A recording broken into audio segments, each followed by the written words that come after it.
Good morning again, boys and girls. I want to talk to you about another book, or chapter in our book, the stories Julian tells. But I also want to talk to you about one of the strategies that you can use to be a good reader. Now, in the classroom, I would have us reading with partners, and I would have us reading in groups, and at home, unfortunately, I can't say this person read with this person, and because everybody's in their own house. So this is what I want to suggest.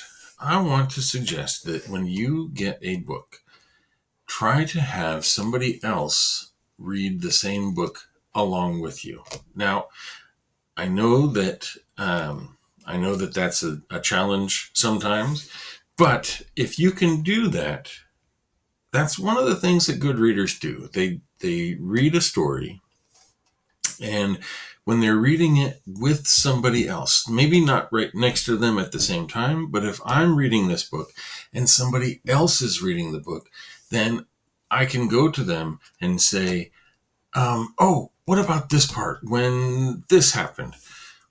And then they can tell me their ideas, and we can go back and forth and try to understand the story better. I know that Mrs. Garrett and I do that all the time when we're talking about books that we're reading.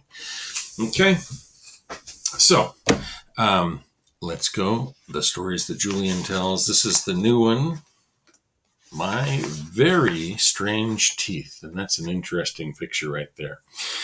My mother and Huey were listening. My father and I were talking. Well, my father said, if you wait long enough, it will fall out. He was talking about my tooth, my right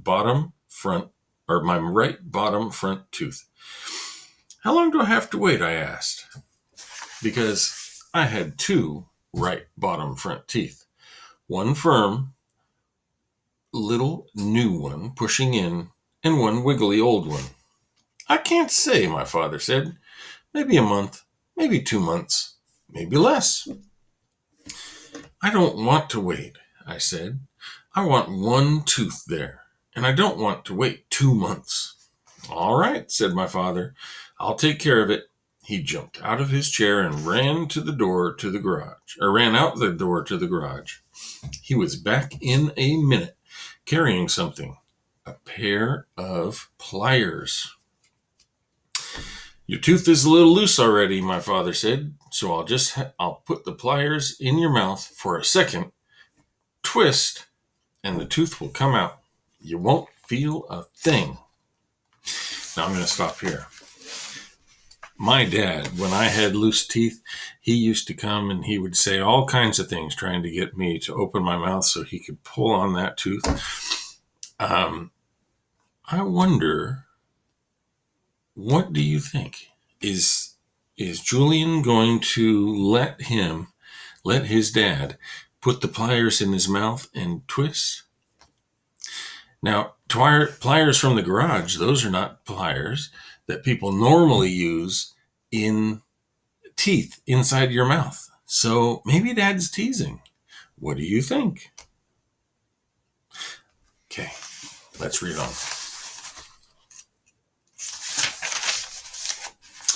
I won't feel a thing.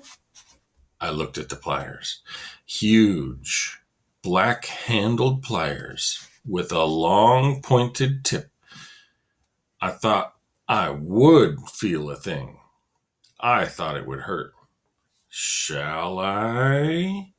Said my dad. He raised the pliers toward my mouth. No, I said, not that way. Don't you know any other way to take out a tooth? Well, he answered, when I was a boy, the main way was with a pair of pliers. But there was another way. You just wait. Now, the book answered the question. He wasn't going to do it with the pliers, or Julian wasn't going to let him.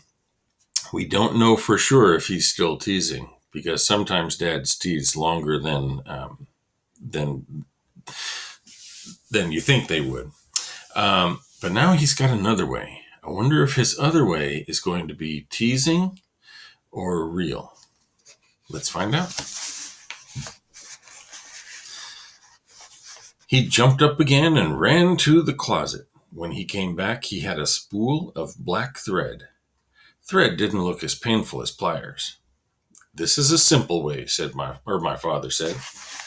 "Just let me tie this thread around your old tooth." "All right," I said. Very carefully, my father tied the end of the thread around my old tooth. That didn't hurt. "Now," my father said, "stand there by the door." I stood by the kitchen door, and my father tied the other end of the thread to the doorknob. "Now what?" I said. "Now," my father said, "you just close your eyes." "What are you going to do?" I asked. I wasn't going to close my eyes when I didn't know what was happening. "This is a good method from the old days," my father said. "You close your eyes, then very suddenly I shove the kitchen door shut. Snap! The thread pulls the tooth right out. I looked at the kitchen door. It was a lot bigger than I was, and about 20 million times bigger than my tooth. Won't it hurt? I was really afraid I might lose my whole head with that tooth. "Oh, just a little," my father said. "Just for a second." "No, thanks," I said. "Please take this thread off my tooth." "All right, then." My father shrugged his shoulders and took the string off my tooth. Do you know any other way? Well, what do you think, boys and girls? Are there other ways to take out teeth? All right, this is where I'm going to pause. I'm not going to read the end of our chapter. We have a few more pages to go. I want you to tell me what are some other ways that you can think of to take out teeth. Now, because it's a fiction story, I told you last time that we don't have to tell the truth.